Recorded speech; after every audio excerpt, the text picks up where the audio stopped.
हेमकुंड साहिब यात्रा होगी शुरू। 22 मई को पंच प्यारों की अगुवाई में रवाना होगा पहला जत्था। सेना के जवान बर्फ हटाने में जुटे।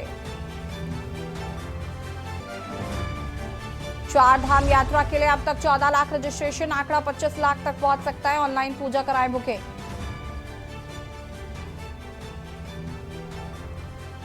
बद्रीनाथ धाम के कपाट खुलने की तारीख तय। 12 मई को खुलेंगे भगवान बद्रीनाथ मंदिर के कपाट। विधि विधान से सुबह 6 बजे खुलेंगे कपाट।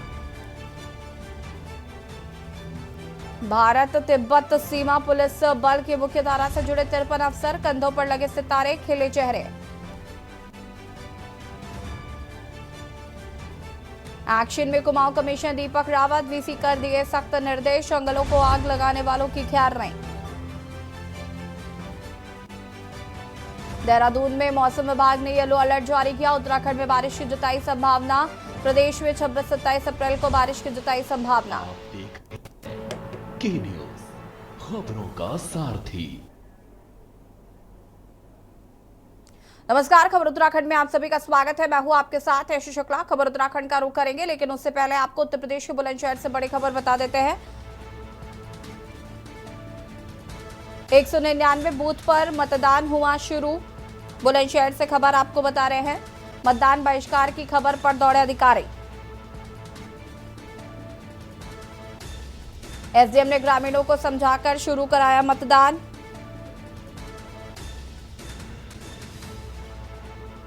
एसडीएम ने ग्रामीणों को समझाकर मतदान कराया शुरू। पासू ब्लॉक क्षेत्र के गांव छोटा बास का ये पूरा मामला, जहां पर ग्रामीणों ने मतदान बहिष्कार की बात कही थी।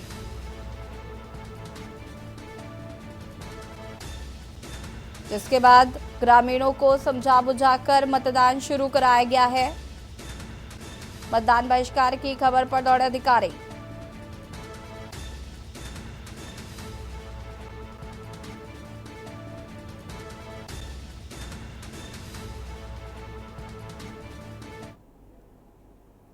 छोटा सा एक टुकड़ा था जिस सड़क का टूटा हुआ था और उसमें पानी का भराव था।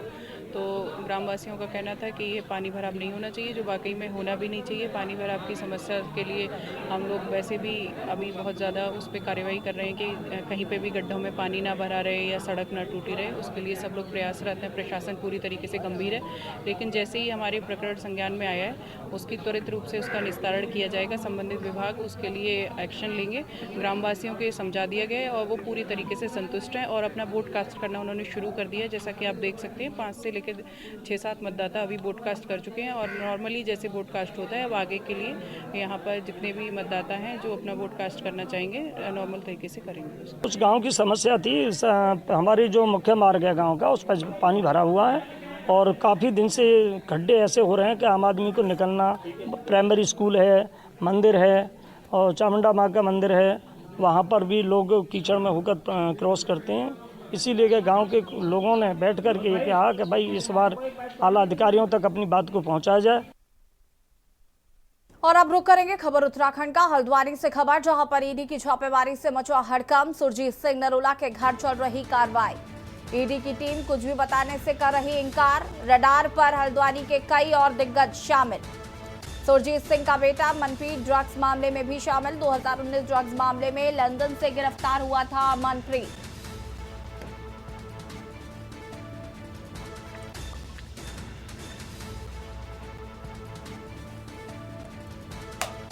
रडार पर हल्द्वानी के कई दिग्गज। ईडी कुछ भी बताने से कर रही इंकार।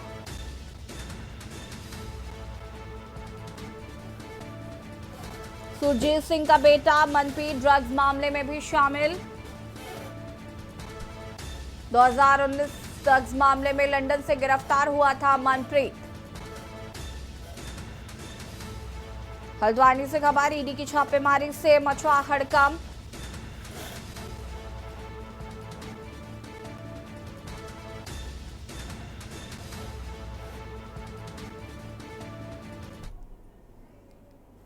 और देहरादून से खबर आपको बता देते हैं, जहां पर चारधाम यात्रा को लेकर रजिस्ट्रेशन शुरू। अब तक 15 लाख से ज्यादा हुए रजिस्ट्रेशन। 11 दिन में 15,12,993 रजिस्ट्रेशन। गंगोत्री के लिए 2,77,901 रजिस्ट्रेशन। यमुनोत्री के लिए 2,53,883 रजिस्ट्रेशन कराए गए हैं। केदारनाथ के लिए 5,21,052 रजिस्ट्रेशन। बद्रीनाथ के लिए 4,36,688 रजिस्ट्रेशन हुए हैं। हेमकुंड साहिब के लिए 23,469 रजिस्ट्रेशन। इस वर्ष चारधाम में रिकॉर्ड श्रद्धालुओं के आने की उम्मीद। चारधाम यात्रा के पिछले साल पहुंचे थे करीब 54,82,000 श्रद्धालु। चारधाम यात्रा को लेकर श्रद्धालुओं में भारी उत्साह देखने को मिल रहा है। हेमकुंड साहिब के लिए 23,469 रजिस्ट्रेशन।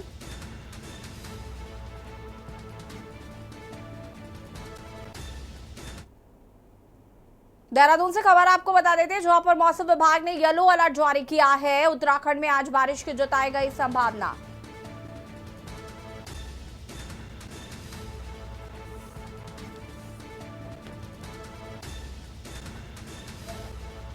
प्रदेश में 26-27 अप्रैल को बारिश की जताई गई संभावना। 35 किलोमीटर प्रति घंटे की रफ्तार से चलेंगी हवाएं। मौसम विभाग ने जारी किया येलो अलर्ट।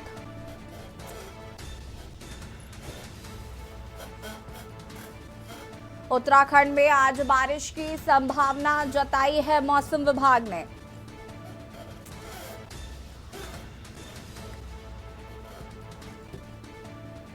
पैंतीस किलोमीटर प्रति घंटे तक तेज हवाएं चलने की संभावना जताई गई है मौसम विभाग द्वारा।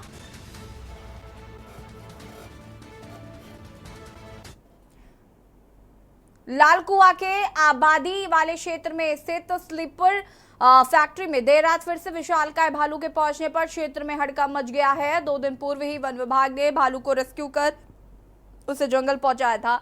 मंगलवार को आईटीबीपी और स्लीपर फैक्ट्री के बीच से वन विभाग द्वारा भालू को रेस्क्यू कर जंगल में पहुंचाया गया था, जिसके बाद भालू आज फिर से देर रात पानी की तलाश में पहुंच गया। फैक्ट्री जहां पर स्लीपर को पकाने के लिए बनाए गए तालाब में पानी पीने पहुंचा, जहां रात्रि में स्लीपर फैक्ट्री में चहलकदमी करता हुआ भालू फैक्ट्री के कर्मचारियों ने देखा।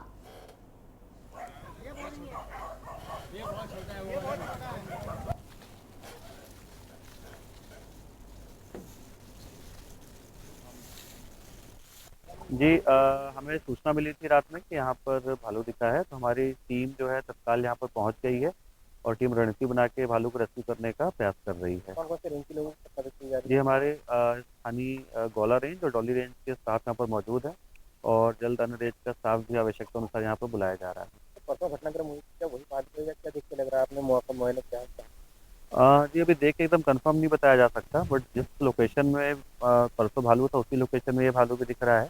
तो एक बार जब उसको ट्रैंकुलाइज किया जाता है तब उसको एनालाइज करके पता चल जाएगा क्या वही भालू है या दूसरा भालू।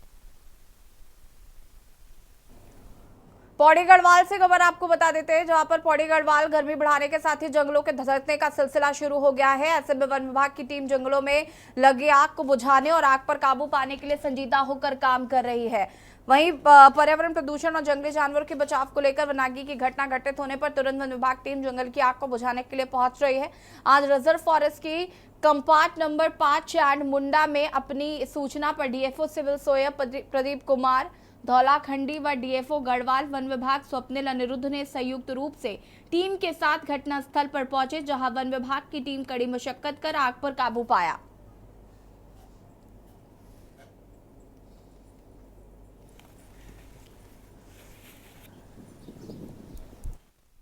अभी जो है वर्तमान में तापमान में वृद्धि होने के कारण कई जगह जो है अत्यंत वनाग्नि की घटनाएं दिखाई दे रही है और इसमें जो हमारा स्टैंडर्ड प्रोटोकॉल है, हमें जो है फॉरेस्ट सर्वे ऑफ इंडिया के माध्यम से अलर्ट्स प्राप्त होते हैं अर्ली मॉर्निंग और हर 4 घंटे में अलर्ट्स प्राप्त होते हैं। जैसे हमारे पास अलर्ट्स आते हैं और हम लोग ये अलर्ट्स जो है वन क्षेत्राधिकारी के माध्यम से हमारे जो 42 क्रूज स्टेशन है उन तक पहुंचाते हैं। जनपद में हमारे जो क्रूज स्टेशन है अलग अलग जगह पर बने हुए हैं और वहां से जैसे उनको सूचना मिलती है वो तुरंत वनाग्नि की घटना जहाँ हुई है वहाँ कूच कर जाते हैं और वहाँ हमारा फायर फाइटिंग का काम चल रहा है। आज जो हमारे पास 2 लार्ज फॉरेस्ट फायर की अलर्ट आई थी, 2 प्रकार के अलर्ट्स होते हैं, एक स्मॉल फॉरेस्ट फायर और एक लार्ज फॉरेस्ट फायर। तो लार्ज फॉरेस्ट फायर की 2 अलर्ट्स आई थी, जिसमें से एक पे काबू कर लिया गया है और एक दूसरा जो हमारा पाबू के ऊपर जो लार्ज फॉरेस्ट फायर है उसमें नियंत्रण किया जा रहा है वर्तमान में। गर्मी का मौसम लगते ही आग का तांडव देखने को मिल रहा है। उत्तराखंड में आग की घटनाएं लगातार बढ़ती जा रही है और इन घटनाओं में जंगली जानवरों को जूझना पड़ रहा है। इतना ही नहीं, भीषण गर्मी से जंगली जानवरों को पानी के लिए भी तरसना पड़ रहा है। उत्तराखंड में लगभग 1 दर्जन से अधिक आग की घटनाएं सामने आई। टेरी, नरेंद्रनगर, रामनगर, लैंसडौन वन प्रभाग और केदारनाथ वन्य जीव प्रभाग में ऐसे ही आग की घटनाएं दर्ज की गई हैं। आग के बढ़ते इस ग्राफ से चिंतित वन विभाग भी अलर्ट दिखाई दे रहा है, जहां आग से निपटने के लिए तराई पश्चिमी डिवीजन क्षेत्र में टीमों का गठन और टीम द्वारा लगातार क्षेत्र में गश्त की जा रही। नहीं, जंगलों में रहने वाले बाघ, हाथी, भालू, बाघ, सुअर, हिरन, चीतल, सांभर, तेंदुआ, काकड़, नीलगाय, घुरल, अन्य वन्य जीव प्राणी आग से बचने के साथ साथ इन वन्य जीवों को किसी भी तरीके से पानी की समस्या ना हो, इसको लेकर भी डीएफओ प्रकाश चंद्र आर्य ने इंतजाम करने शुरू कर दिए हैं।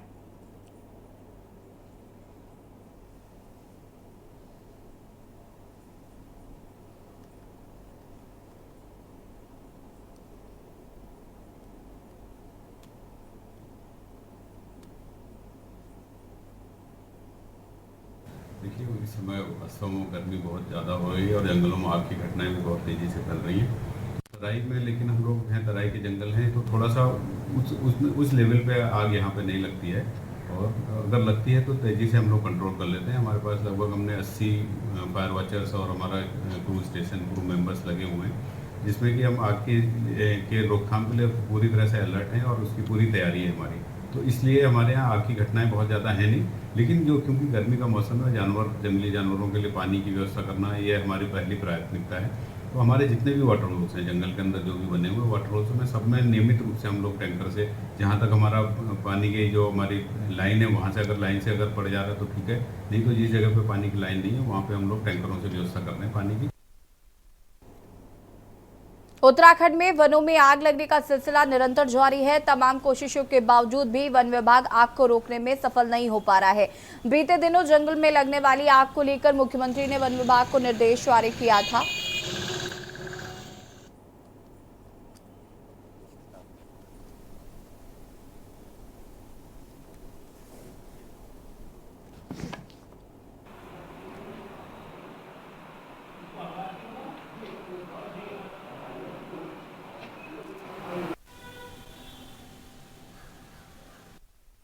उसमें जो निर्देश हमें प्राप्त हुए थे उसमें सबसे एक बात ये थी कि विभिन्न स्तरों पर जो है बैठकें कराई जाएं, तहसील स्तर पर, ब्लॉक स्तर पर, प्रभाग स्तर पर, तो उसकी कार्रवाई के लिए निर्देश दिए गए हैं। अभी हमारे जो प्रभागीय वन अधिकारी हैं वो अलग अलग स्तर पे जो है जितने भी विभाग के लाइन डिपार्टमेंट्स के कर्मचारी हैं उनके साथ उन्हें जागरूक करना, उनसे सहयोग लेने की बात कहना, कहीं भी वनाग्नि देखें उसमें डूज एंड डोंट्स क्या क्या रखें, क्या करें क्या ना करें, उनको सावधानियां बताना।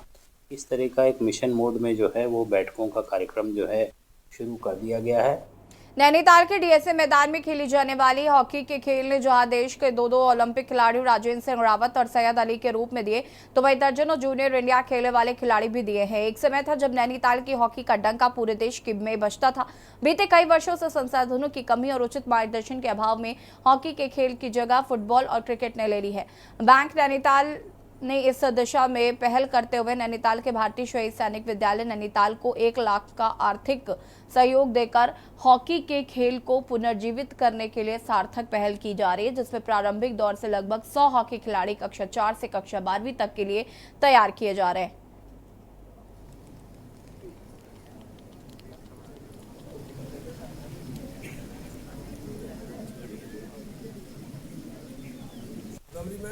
हमारे अधिकांश जो बच्चे हैं वो मोबाइल की आदत उनको बन गई थी और यह एक बहुत बड़ी चुनौती थी कि हम बच्चों को मोबाइल से कैसे दूर रखें। हमने ये निर्णय लिया पूरे विद्यालय ने कि हम सभी खेलों में बच्चों को प्रोत्साहित करें। हॉकी नैनीताल की शान रही है। यहाँ पर हमारे राष्ट्रीय स्तर के रेलवे के खिलाड़ी श्री अनिल विश्व जी हैं और हमारे ओलंपियन भी यहाँ से हैं। तो हॉकी को आगे बढ़ाने के लिए हम सभी ने एक सपना देखा और नैनीताल बैंक की मदद से अब हम यहाँ पर लगभग हॉकी के 200 खिलाड़ी तैयार कर रहे हैं। हम उम्मीद करेंगे कि सारा शहर और उसके जो वरिष्ठ खिलाड़ी हैं हॉकी को आगे बढ़ाने में आगे आएंगे। मैं यही कहूँगा कि अपने ड्रग्स के उसमें अपनी वो बर्बाद ना करें, ज़िंदगी बर्बाद ना करें, क्योंकि खेल एक ऐसा माध्यम है जिसको कोई भी गेम खेलें, आप क्रिकेट खेलें, फुटबॉल खेलें, हॉकी खेलें, वॉलीबॉल खेलें, स्विमिंग करें, उसमें अगर उसमें फोकस रहेगा तो उन चीज़ों में वो ध्यान बहुत कम चला जाएगा, नहीं के बराबर चलाएगा। अगर अपना दिनचर्या होगा सही बना ले और खेल के पीछे लगे, पढ़ाई के पीछे लगे, अपना भविष्य बना ले, तो देश काफ़ी उन्नति में होगा, बच्चों का फ्यूचर बहुत ही अच्छा रहेगा। Thank you.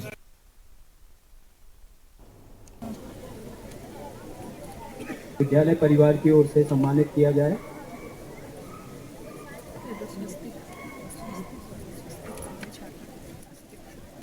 और इसी बीच आपको दिल्ली से खबर बता देते हैं। दिल्ली से खबर, आबकारी मामले में कोर्ट में हुई सुनवाई। दिल्ली से खबर आपको बता रहे हैं, आबकारी मामले में हुई सुनवाई। मनी लॉन्ड्रिंग के मामले में सिसोदिया की न्यायिक हिरासत बढ़ी है।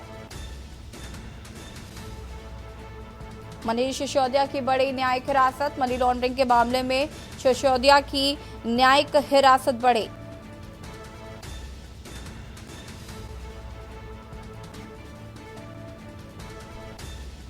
न्यायिक हिरासत आपको बता दें कि 8 मई तक बढ़ाई गई है। ईडी ने जवाब दाखिल करने के लिए मांगा समय।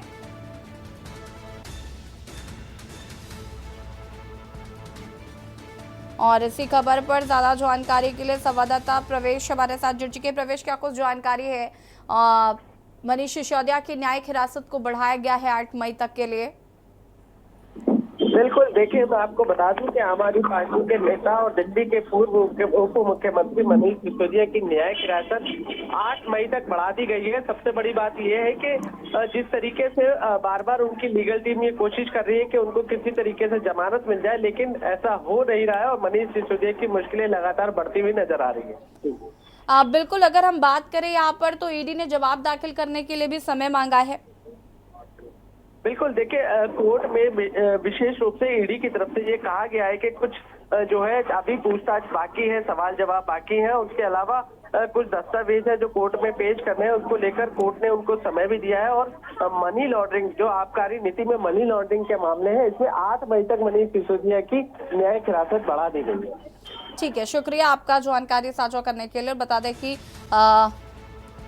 ईडी ने जवाब दाखिल करने के लिए समय मांगा और अगर हम न्यायिक हिरासत की बात करें तो 8 मई तक के लिए मनीष सिसोदिया की न्यायिक हिरासत को बढ़ा दिया गया है।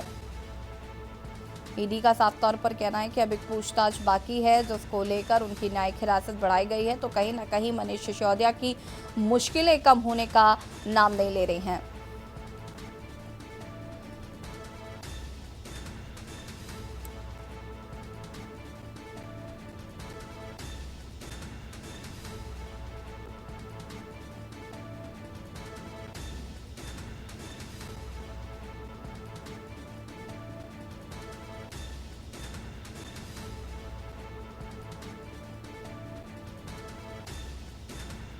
कोर्ट ने न्यायिक हिरासत बढ़ाई। 8 मई तक के लिए न्यायिक हिरासत मनीष सिसोदिया की बढ़ी है। मनीष सिसोदिया की मुश्किलें लगातार बढ़ती जा रही हैं।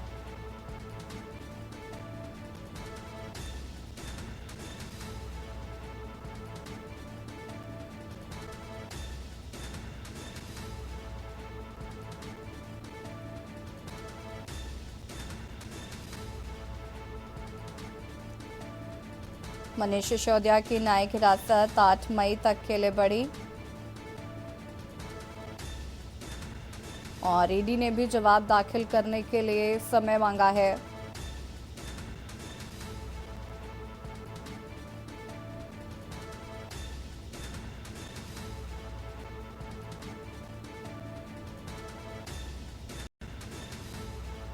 दस्तावेजों के निरीक्षण के लिए मांगा समय।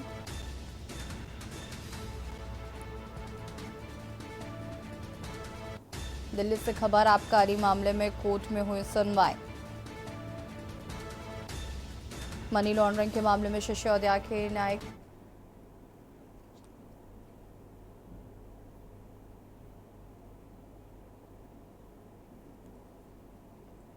उत्तराखंड में लोकसभा चुनाव के बाद अब निकाय चुनाव की तैयारियां शुरू हो गई हैं। इसी कड़ी में धामी सरकार ने नगर निकाय क्षेत्रों में ओबीसी की स्थिति के संबंध में एकल समर्पित वर्मा आयोग से 27 जनवरी से पहले रिपोर्ट उपलब्ध कराने का अनुरोध किया है। इसके आधार पर ही निकायों में ओबीसी के लिए आरक्षण तय किया जाना है। वहीं आयोग ने कुल 102 नगर निकायों में से 95 नगर निकायों की रिपोर्ट को अंतिम रूप दे दिया है। देखिए रिपोर्ट।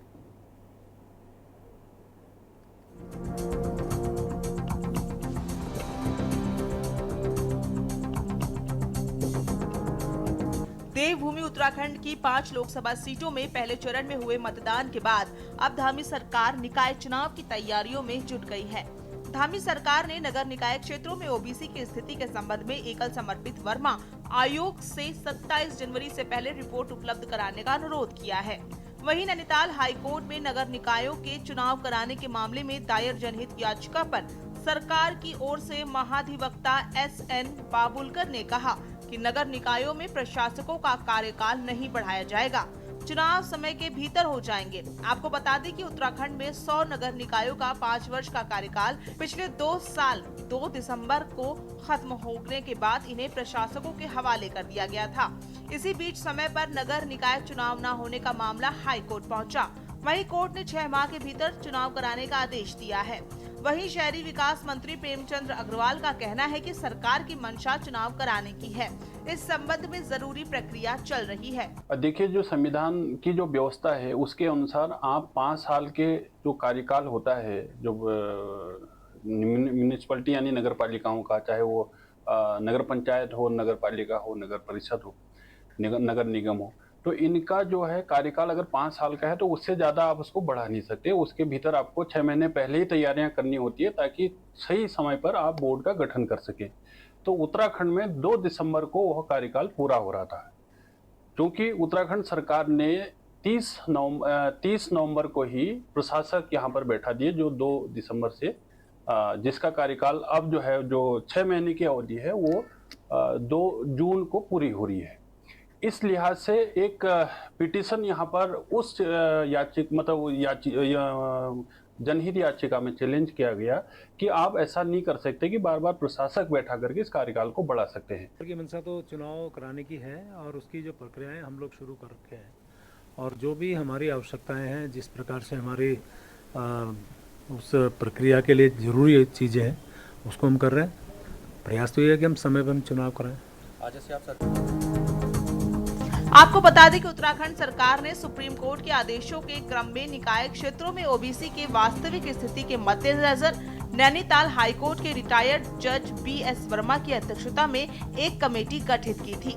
जानकारी के मुताबिक आयोग ने कुल 102 नगर निकायों में से 95 नगर निकायों की रिपोर्ट को अंतिम रूप दे दिया है। आयोग जल्द ही अपनी रिपोर्ट मुख्यमंत्री पुष्कर सिंह धामी को सौंपेगा। वहीं सत्ताधारी दलों ने भी निकाय चुनाव को लेकर तैयारियां शुरू कर दी हैं। एक तरफ भाजपा जहां निकाय चुनाव के लिए तैयारी कर रही है, तो वहीं दूसरी ओर कांग्रेस को आशंका है कि समय पर निकाय चुनाव नहीं हो पाएंगे, क्योंकि सरकार ने आरक्षण समेत तमाम जरूरी कार्यों को पूरा ही नहीं किया है। सरकार समय पे चुनाव कराएगी, हमें इसमें शंका है। अभी देखिए, चुनाव कराने से पहले कई तैयारियां करनी पड़ती है। चक्रानुक्रम का रिजर्वेशन होता है। रिजर्वेशन संविधान ने प्रदत्त संविधान में व्यवस्था है कि अगर जो रिजर्वेशन इस साल है वो अगले साल। और RLD प्रमुख जयंत चौधरी क्या कुछ कहना है वो भी आपको सुना देते हैं। बीजेपी वादाखिलाफी करती है। देख, कांग्रेस का कोई इरादा नहीं है, वो तो ऐसा बोल रहे हैं कि लोगों को कैसे हम अपनी तरफ आकर्षित करें, लुभा सकें, झटाझट फटाफट गरीबी खत्म कर दूंगा। ये कोई चूरन है या कोई नीति है, कोई योजना है आपके पास? अभी तक तो योजना बता नहीं पाए क्या योजना है आपकी। आकाश आनंद ने कहा है कि गठबंधन के चुनाव के बाद गठबंधन तय होगा। उसके बाद चुनाव के बाद गठबंधन करने की आवश्यकता नहीं रहेगी।